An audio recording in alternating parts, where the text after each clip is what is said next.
Hey, what you doing over there, boy? I asked you a question. Where do you think you're going, huh? What you got in that box? Huh? What's in the box? Put it down. Huh? Huh? Come here. Ah! Let me go, man. Let me go. Pick it up. Pick it up. Pick it up. You heard what I said? Huh? Pick it up. Come on. Now let's go. Pick it up. What you killed Dexter for, asshole? What? You heard me. You never killed nobody, mister. You're not gonna lie to yourself. Sit your little narrow ass down.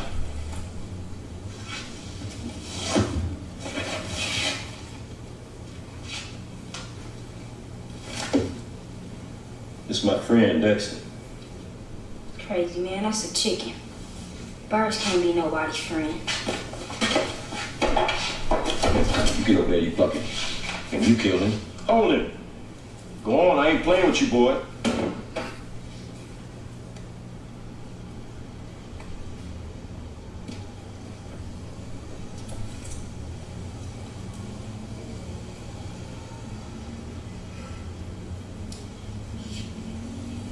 What's this? I plucked it. Boy, if you don't know how to pluck a chicken, then why the hell you kill it? I don't know. Maybe some old lady like eating chicken and want to bite. Why you kill this chicken? Cause I hate it. That's why I always crying like some sick old man. You live around here? Over on Hooper. You can't hear no rooster from over there. Well, get back over there and pluck all the feathers out. And when you finish, cut him open with that knife on the sink there. And make sure you rinse out all the blood. All of it.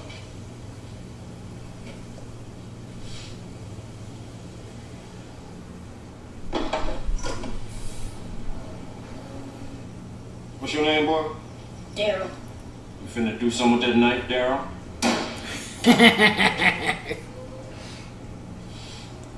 Alright.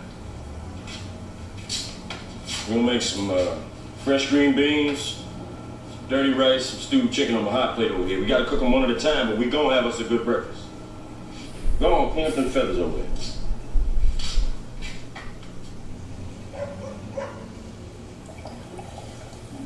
You hungry? Hell yeah. Good. That's real good. Boys should be hungry. Fuck that supposed to mean? It means something's missing and hungry tells you what it is. That's some kind of friend to you? Hungry your friend too? Yeah. Hungry, horny, how come? They all my friends. My best friends. Man got to have good friends to make it through the penitentiary. My daddy's up in the city jail. At least he was. Died though.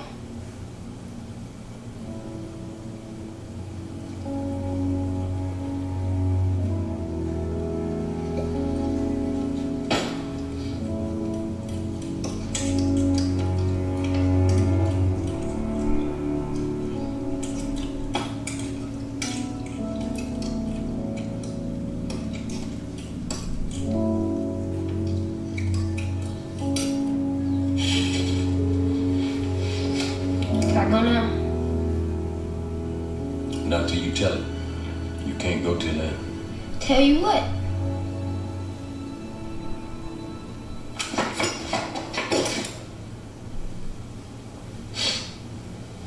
I'm afraid of you. Yeah, you are too. You ain't no fool.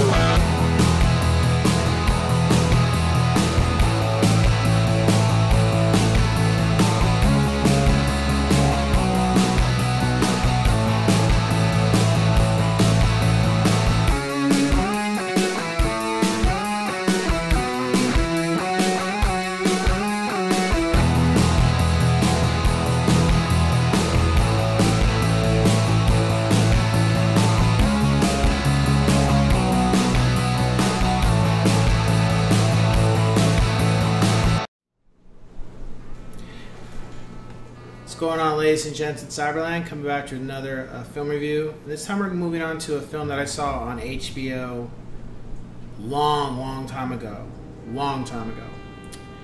And for my age, when I did see it, I think it came out, 98. For that time period, it really connected with me. Because Walter Mosley is a great writer, and I think that's really what it was. So.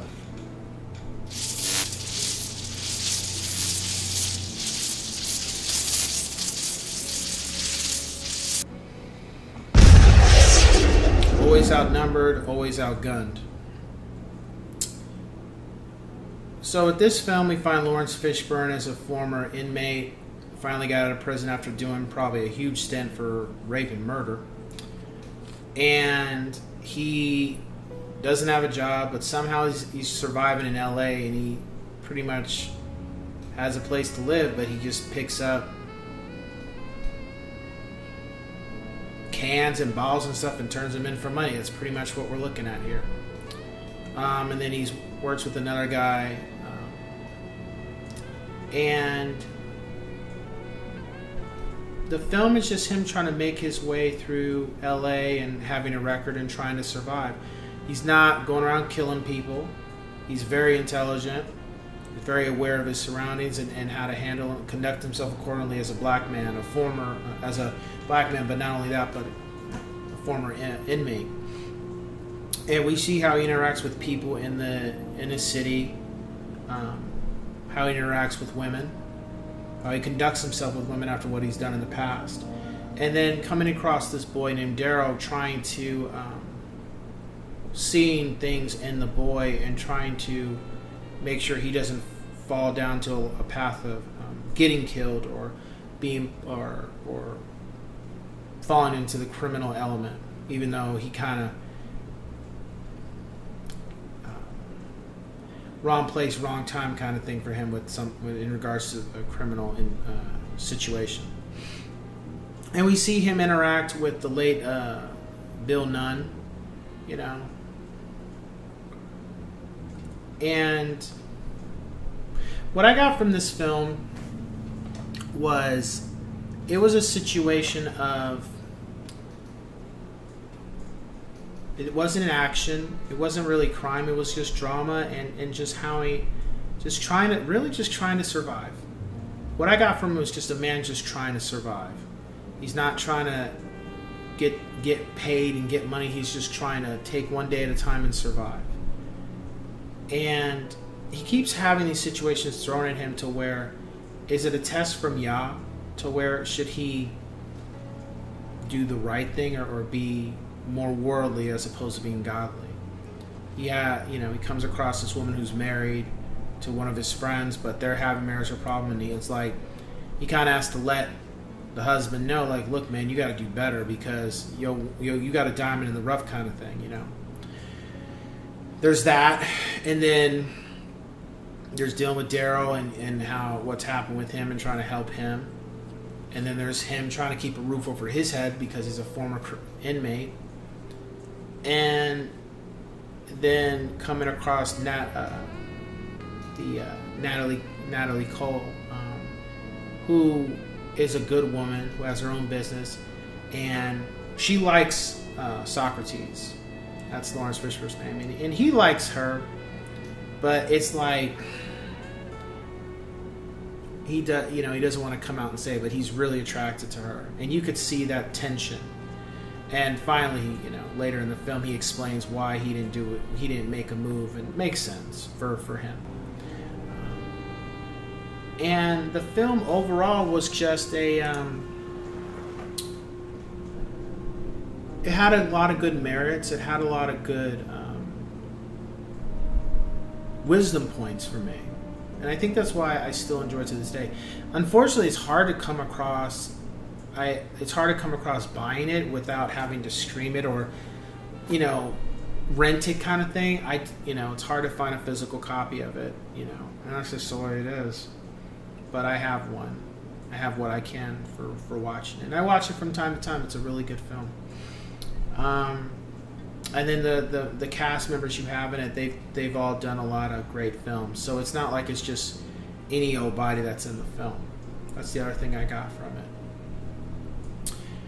If you like Devil in a Blue Dress from Walter Mosley, then you'll like this film, because this is, 90s, 2000s, so it has that environment, but it's not like, it's just, if you watch Devil in a Blue Dress, you'll get what I'm saying about the mannerisms and the way people carry themselves in regards to this film, since they're both written by Walter Mosley, who's a great writer. I just hope at some point his stories on Easy Rawlins finally ends up being a show or something. I really think with what Amazon Prime did with Reacher, they could do the same thing with Easy and have it on there, and it would be great. But we'll see with that. My rating for the film is a 9 out of 10 yes sirs.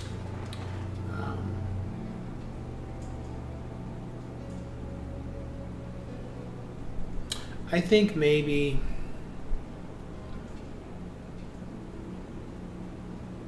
the ending, if the ending didn't end the way it did, maybe I probably would give it a better rating. It just felt so